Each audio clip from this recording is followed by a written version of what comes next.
ബിസ്മില്ലാഹിർ റഹ്മാനിർ റഹീം. Dear friends, music industry എന്നത് ഒരു ഡെവിൽ ഇൻഡസ്ട്രിയാണ്.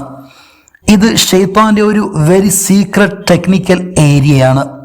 ഇവിടെ അവൻ മനുഷ്യരെ പ്രത്യേക സൗണ്ട് ഫ്രീക്വൻസിയിലുള്ള ശബ്ദവീചികളിലൂടെ അവരുടെ ശരീരങ്ങളെ വളരെ വീക്കാക്കുകയും അവരിൽ ഭ്രാന്തമായ അവസ്ഥയൊരുക്കുകയും അതിലൂടെ തൻ്റെ അനുയായികളായ കാഫിർ ജിന്നുകളെ അവരുടെ ബോഡികളിലേക്ക് പെനട്രേറ്റ് ചെയ്യിപ്പിക്കുകയും ചെയ്യുന്നു. അങ്ങനെ പിശാച് മനുഷ്യനെ പടച്ചവനെ ഇബാദത്ത് ചെയ്യുന്നതിൽ നിന്നും മെൻ്റലി ആൻഡ് ഫിസിക്കലി അശ്രദ്ധരാക്കുകയും അതിലൂടെ അവൻ്റെ ആഖിറം എന്നേക്കുമായി നഷ്ടപ്പെടുത്തുകയും ചെയ്യുന്നു. ഇതിലൂടെ പടച്ചവനോട് ഷെയ്ത്താൻ പറഞ്ഞ വാക്ക് അഥവാ ഈ മനുഷ്യരാശിയൊക്കെയും എന്നേക്കാൾ താഴ്ന്നവരാണെന്നും ഞാനും എൻ്റെ പരമ്പരയും തന്നെയാണ് ഉത്തമരെന്നുമുള്ള വാദത്തെ സ്ഥിരപ്പെടുത്താൻ ശ്രമിക്കുന്നു. ഫ്രണ്ട്സ്, ഒരുപക്ഷെ നമ്മിൽ പലരും ചിന്തിച്ചേക്കാം, ഷെയ്ത്താനും ദജ്ജാലിനുമൊക്കെ വരാനിരിക്കുന്ന ഭീമമായ ശിക്ഷയെപ്പറ്റി നേരത്തെ തന്നെ പറയപ്പെട്ടിരിക്കുമ്പോൾ എന്തുകൊണ്ടാണ് ആ തീരുമാനത്തിന് എതിര് പ്രവർത്തിച്ചുകൊണ്ട് അഥവാ നന്മയിലേക്ക് വന്നുകൊണ്ട് പടച്ചവൻ്റെ തീരുമാനമല്ല ഞങ്ങളുടെ തീരുമാനമാണ് നടപ്പിലാകുന്നതെന്ന് വരുത്തിക്കൂടാ? ഒരിക്കലുമില്ല ഫ്രണ്ട്സ്. കാരണം എന്തെന്നാൽ ഇബ്ലീസിനും ദജ്ജാലിനുമൊക്കെയുള്ള അന്തിമ തീരുമാനവും ശിക്ഷയുമൊക്കെ ഫിക്സായി കഴിഞ്ഞ വിഷയങ്ങളാണ്. ഇനി അതിൽ ഒരു മാറ്റവുമില്ല. അതിനെപ്പറ്റി പിശാചിനും ഷെയ്ത്താനും ദജ്ജാലിനുമൊക്കെ വളരെ വ്യക്തതയുമുണ്ട്. ഇനി എന്താണ് ചെയ്യുക?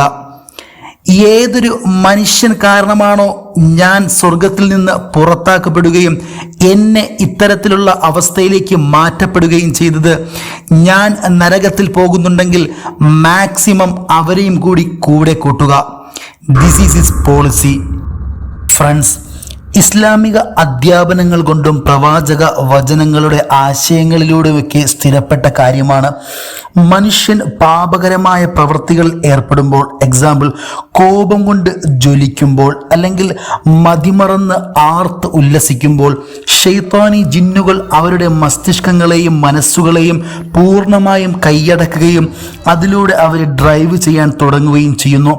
കാരണം ഈ അവസരങ്ങളിലൊക്കെ മനുഷ്യൻ്റെ ശരീരവും മനസ്സും ഏറ്റവും വീക്കായ ബലഹീനമായിട്ടുള്ള സ്റ്റേജിലായിരിക്കുന്നതാണ്. എക്സാമ്പിൾ, ലോക പ്രശസ്ത സിംഗർ ആൻഡ് ഡാൻസറായ മൈക്കിൾ ജാക്സന്റെ പ്രോഗ്രാമുകൾ പരിശോധിച്ചു നോക്കൂ. നൂറുകണക്കിന് ആളുകൾ പൈശാചികതയിൽ മതിമറന്ന് ബോധരഹിതരായി വീഴുന്നത് കാണാം.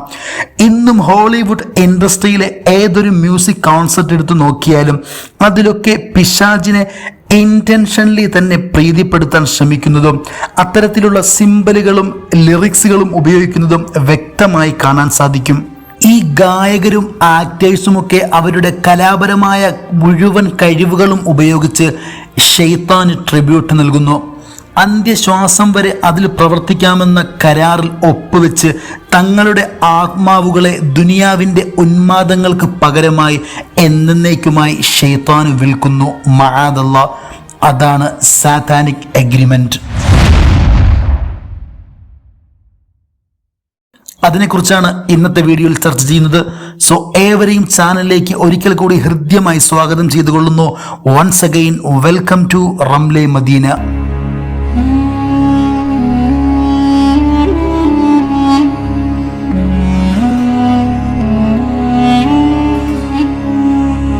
ഫ്രണ്ട്സ്, ഇവരൊക്കെ ഇത്തരത്തിൽ ചെയ്യുന്നു എന്ന് മാത്രമല്ല മറ്റുള്ളവരെ അവരുടെ സ്റ്റാർഡം ഉപയോഗപ്പെടുത്തി ഇങ്ങനെയൊക്കെ ചെയ്യാൻ പ്രേരിപ്പിക്കുകയും ചെയ്യുന്നു. സെലീന ഗോമസ്, കേറ്റി പെരി, ലേഡി ഗാഗ, രഹാന, ഇവർ പ്രധാനമായും തൻ്റെ മ്യൂസിക് വിരുന്നുകളിൽ മതങ്ങളെ എസ്പെഷ്യലി ക്രിസ്ത്യാനിറ്റിയെ നിസ്സാരവൽക്കരിച്ച് കാണിക്കാൻ ശ്രമിക്കുന്നു. തൻ്റെ മ്യൂസിക് കോൺസെർട്ടുകളിലൊക്കെ കരാർ പ്രകാരം ഇല്യൂമിനാറ്റി സൈൻ ഉണ്ടാക്കിക്കൊണ്ട് മുഴുവൻ സംഗീത വിരുന്നുകളും അവസാനിപ്പിക്കുന്നതായി കാണാൻ സാധിക്കും.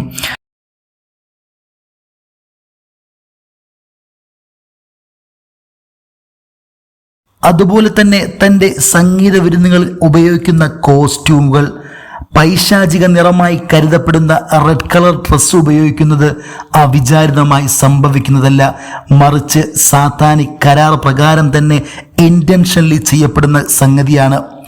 ഇവരുടെയൊക്കെ ഫോളോവേഴ്സിന്റെ എണ്ണം ഒന്ന് പരിശോധിച്ചു നോക്കൂ. കേവലം ഒരാളുമായി ശൈത്താൻ പിശാചൊരു കരാറുണ്ടാക്കി അതിലൂടെ ആയിരക്കണക്കിന് മനുഷ്യരുടെ ആത്മാവുകളെ അവൻ നരകത്തിനായി വിലയ്ക്ക് വാങ്ങുന്നു. സുബ്ഹാനല്ലാഹ്. ഇതുപോലെ എത്രയെത്ര സിംഗേഴ്സ് ആൻഡ് ആക്ടേഴ്സ്. ലിൽ നാസ് എക്സ്, ഇയാൾ സാത്താനിക് സേവ നടത്തുന്നതിൽ പ്രസിദ്ധനായ ഒരു ഹോളിവുഡ് ഗേ സിംഗറാണ്. തൻ്റെ സോങ്ങുകളിൽ അയാൾ നരകത്തിലെത്തി ഷെയ്ത്താനുമായി റൊമാൻസിലേർപ്പെടുന്ന സീനുകൾ കാണിക്കുകയും മനുഷ്യരക്തം കൊണ്ട് നിർമ്മിച്ച ഷൂസ് അതിൽ സാത്താനിക് നമ്പറായ 666 എന്ന് പ്രിന്റ് ചെയ്ത് ലിമിറ്റഡ് എഡിഷൻ ആക്കിയിട്ട് ലക്ഷങ്ങൾക്ക് വിറ്റഴിക്കുകയും ചെയ്തു. മാത്രമല്ല ഈ ഗായകരൊക്കെ ഉപയോഗിക്കുന്ന മ്യൂസിക് ലിറിക്സുകളൊന്ന് പരിശോധിച്ച് നോക്കൂ. നേരത്തെ തയ്യാറാക്കപ്പെട്ട സാത്താനിക് കരാർ പ്രകാരം കബാല പോലെയുള്ള ദുർമന്ത്രവാദ പുസ്തകങ്ങളിൽ നിന്നും അടർത്തിയെടുക്കുന്നവയാണത്. അതായത് അതിൽ നിന്നും ചില വചനങ്ങൾ സ്പെസിഫൈ ചെയ്തെടുക്കുകയും ആ വരികൾ എപ്പോഴെങ്കിലുമൊക്കെ നിങ്ങൾ നിങ്ങളുടെ സ്വകാര്യതയിൽ മൂളുകയോ പാടുകയോ ചെയ്താൽ യഥാർത്ഥത്തിൽ കാഫിറുകളായ ജിന്നുകളെ ഞൊടിയിടയിൽ നിങ്ങളിലേക്ക് കടക്കാൻ അനുവദിക്കുന്ന സീക്രട്ട് കോഡുകളാണവകൾ. പിന്നെ നിങ്ങളുടെ റൂഹാനിയത്തിന് ആത്മീയതയെ പൂർണ്ണമായും നാമാവശേഷമാക്കുന്നു. Let me show you how you've been hearing satanic voice. You're sitting in your living room and suddenly you hear an old song you heard in your college days and you started humming it, whatever, right? And then you didn't pay attention that maybe demons were sowing a seed into your spirit. So you, by going you've activated what? A demonic entity is activated in your environment. You've opened the door for a spirit. A demon never enters into your environment and not create damage. And that evening you're having emotions and feelings that you ആയതുകൊണ്ട് തന്നെ ഈ music industry എന്ന് പറയുന്നത് ഷെയ്ത്താനെ സംബന്ധിച്ചിടത്തോളം അത്രയ്ക്കും പ്രധാനപ്പെട്ടതും പ്രിയപ്പെട്ടതുമാണ്. ദുർമന്ത്രവാദത്തിന്റെ മാസ്മരിക ലോകം എന്നർത്ഥം വരുന്ന വിച്ച് ക്രാഫ്റ്റ് എന്നതിനെ സംബോധന ചെയ്യപ്പെടുന്നതിന്റെ പിന്നിലുള്ള കാരണവും മറ്റൊന്നല്ല ഫ്രണ്ട്സ്. ജിന്നുകൾ എണ്ണത്തിൽ മനുഷ്യരെക്കാൾ ഒരുപാട് അധികമാണ്. എന്നിരുന്നാൽ തന്നെയും നാം നമ്മുടെ ശരീരത്തിലേക്ക് കടക്കാനുള്ള അവസരം ഒരുക്കി കൊടുക്കുമ്പോഴാണ് അവർ നമ്മുടെ ബോഡിയിലേക്ക് പെനട്രേറ്റ് ചെയ്യപ്പെടുന്നത്. ഇത്തരത്തിലുള്ള സോങ്ങുകളിലെ ഗാനങ്ങളിലെ ചില സ്പെസിഫിക് പർട്ടിക്കുലർ ലൈൻസുകൾ നമ്മൾ മൂളി നടക്കുകയും ആവർത്തിച്ച് പാടുകയും ചെയ്യുന്നതിലൂടെ യഥാർത്ഥത്തിൽ നാം കാഫിറുകളായ ജിന്നുകളെ നമ്മുടെ ശരീരത്തിലേക്ക് മാടി വിളിക്കുകയാണ് ചെയ്യുന്നത്. ഫ്രണ്ട്സ്, 1980 കാലഘട്ടങ്ങളിൽ അഥവാ സംഗീത വിരുന്നുകൾ, മ്യൂസിക് കോൺസെർട്ടുകൾ ഇന്നത്തെ പോലെ അത്രയും വ്യാപകമല്ലാതിരുന്ന കാലഘട്ടം. എന്നിരുന്നിട്ട് കൂടി ആ കാലഘട്ടത്തിൽ പല സോങ്ങുകളും ഇത്തരത്തിൽ രചിക്കപ്പെടുകയുണ്ടായി. അതിലെ വരികൾ ബാക്ക്വേർഡ് ചെയ്ത് കേൾക്കുകയാണെങ്കിൽ വ്യക്തമായി മനസ്സിലാക്കുന്ന ഒരു കാര്യം എന്തെന്നാൽ അതിലെ വരികളൊക്കെയും സാത്താൻ സേവയ്ക്കും ശൈത്താനിക പൂജയ്ക്കും ഉപയോഗിക്കുന്ന അല്ലെങ്കിൽ പിശാചിനെ തങ്ങളുടെ നേതാവായി പ്രഖ്യാപിക്കുന്ന വരികളായിരുന്നു. അതിന് ബാക്ക്വേർഡ് മാസ്കിംഗ് എന്ന് പേര് നൽകിയിരിക്കുന്നു. ഇന്നും ഇത്തരത്തിലുള്ള നൂറുകണക്കിന് ബാക്ക്വേർഡ് മാസ്കിംഗ് സോങ്സ് ഇന്റർനെറ്റിൽ ലഭ്യമാണ്. You can check it. ഇന്ന് പല വെസ്റ്റേൺ കൺട്രീസിലും സാത്താനിസത്തെ ഒരു റിലീജിയനാക്കി മാറ്റാനുള്ള ശ്രമങ്ങൾ നടന്നുകൊണ്ടിരിക്കുന്നു. ഒരിക്കലും ചിന്തിക്കാൻ പോലും സാധിക്കാത്ത വിഷയങ്ങൾ. മാത്രമല്ല മീഡിയകൾ തുടങ്ങി വിദ്യാഭ്യാസ മേഖലകളിലൂടെയും ഫിലിം ഇൻഡസ്ട്രിയിലൂടെയും ഒക്കെ യുവതലമുറയെ ബ്രെയിൻ വാഷ് നടത്തി സാത്താനിസത്തിലേക്ക്, പിശാചിനെ ആരാധിക്കുന്ന അവസ്ഥയിലേക്ക് കൺവെർട്ട് ചെയ്യിപ്പിച്ചുകൊണ്ടിരിക്കുന്നു. ഷെയ്ത്താനെ പൊതുവിൽ റെപ്രസെന്റ് ചെയ്യാൻ വേണ്ടി ഒരു ആടിന്റെ രൂപത്തിൽ ആൺ പെൺ മനുഷ്യരുടെ മിക്സ്ഡ് ഫോമിൽ രൂപീകരണവും നടത്തിയിരിക്കുന്നു. അതിനെയാണ് ബഫോമെറ്റ് എന്ന് വിളിക്കപ്പെടുന്നത്.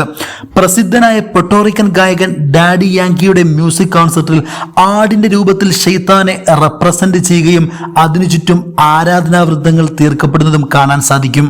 നോക്കൂ ഫ്രണ്ട്സ്, ഇത് അമേരിക്കയിൽ നടത്തപ്പെടുന്ന ഒരു വലിയ സംഗീത വിരുന്നിന്റെ ഒരു ക്ലിപ്പാണ്. ഇതിൽ വളരെ വ്യക്തമായി തന്നെ ഷെയ്ത്താന്റെ നാമകരണം സ്ക്രീൻ ചെയ്യപ്പെട്ടിരിക്കുന്നത് കാണാൻ സാധിക്കും. ഇനിയൊന്ന് ചിന്തിച്ചു നോക്കൂ, എന്തിനാണ് ഇത്തരത്തിൽ മ്യൂസിക് കോൺസെർട്ടുകളിൽ ഇത്തരത്തിൽ പിശാചിനെ പ്രീതിപ്പെടുത്തുന്ന പ്രവർത്തനങ്ങളും പൂജകളും ഒക്കെ ഉൾക്കൊള്ളിച്ചിരിക്കുന്നത്? ഫ്രണ്ട്സ്, ഇന്ന് ലോകത്ത് പലയിടത്തും നല്ല ടാലന്റ് ഉണ്ടായിരുന്നിട്ടും പലയിടങ്ങളിലും അവസരങ്ങൾ നിഷേധിക്കപ്പെടുകയും പാർശ്വവൽക്കരണം ഫേസ് ചെയ്യപ്പെടുകയും ചെയ്തുകൊണ്ടിരിക്കുന്ന പല കലാകാരന്മാരെയും കാണാം. ഇവരെ തന്നെയാണ് പ്രധാനമായും ശൈത്താൻ ടാർഗറ്റ് ചെയ്യുന്നതും. ഇവരിൽ പലരും ഈ ഭൗതികമായ സുഖങ്ങളൊക്കെ നേടാനായി തങ്ങളുടെ ആത്മാവുകളെ എന്നേക്കുമായി ശൈത്താന് വിൽക്കുകയും പകരം നശ്വരമായ ദുനിയാവിൻ്റെ ഫെയിമും ആഡംബരവും സ്വന്തമാക്കുകയും ചെയ്യുന്നു. അവരുടെ ചിന്തകൾ ഇങ്ങനെയാണ്, അഥവാ ദുനിയാവിൽ ശൈത്താന്റെ ആജ്ഞാവൃത്തികളായി ജീവിക്കുമ്പോൾ ഭൗതിക സുഖങ്ങളും ദുനിയവിയായ രസങ്ങളുമൊക്കെ ലഭ്യമാകുന്നുവെങ്കിൽ പിന്നെ നാളെ ഇതേ ശൈത്താൻ നരകത്തിലും ഞങ്ങളോടൊപ്പം ഉണ്ടാവുകയും അവിടെയും അവൻ രാജാവായിരിക്കുകയും നമുക്ക് അനുഭൂതികളും സുഖങ്ങളും നൽകുകയും ചെയ്യും. എന്നാൽ ശൈത്താന്റെ ഇത്തരത്തിലുള്ള മുഴുവൻ ചതികളെയും വഞ്ചനകളെയും നേരത്തെ തന്നെ പടച്ചവൻ പിക്ചറൈസ് ചെയ്ത് കാണിച്ചിരിക്കുകയാണ്. ഖിയാമത്തിന്റെ ദിനം ഈ മുഴുവൻ ഫോളോവേഴ്സിനെയും നരകത്തിൽ ഉപേക്ഷിച്ച് അവനും നാശത്തിലേക്ക് പോകുമ്പോൾ പറയുന്ന ഒരു വചനമുണ്ട്. സൂറത്തു ഇബ്രാഹിം ആയത്തിലൂടെ വ്യക്തമാക്കുന്നുണ്ട്, ഞാൻ നിങ്ങളെ ആരെയും ഒന്നിനും നിർബന്ധിച്ചിട്ടില്ല. ഇതൊക്കെയും നിങ്ങൾ നിങ്ങളുടെ ഇഷ്ടപ്രകാരം പ്രവർത്തിച്ച ചെയ്തികളാണ്. ഞാൻ എൻ്റെ ജോലി ചെയ്തു, നിങ്ങളോ നിങ്ങളുടെയും. സോ എന്നെ നിങ്ങൾ ആരും പഴിക്കണ്ട, നിങ്ങൾ നിങ്ങളെ തന്നെ പഴിക്കൂ. ഇന്ന് എനിക്ക് നിങ്ങളെയോ നിങ്ങൾക്ക് എന്നെയോ സഹായിക്കാൻ സാധ്യമല്ല. എത്ര വ്യക്തമായാണ് ഖുർആൻ വിവരിച്ചിരിക്കുന്നത്. സുബ്ഹാനല്ലാഹ്.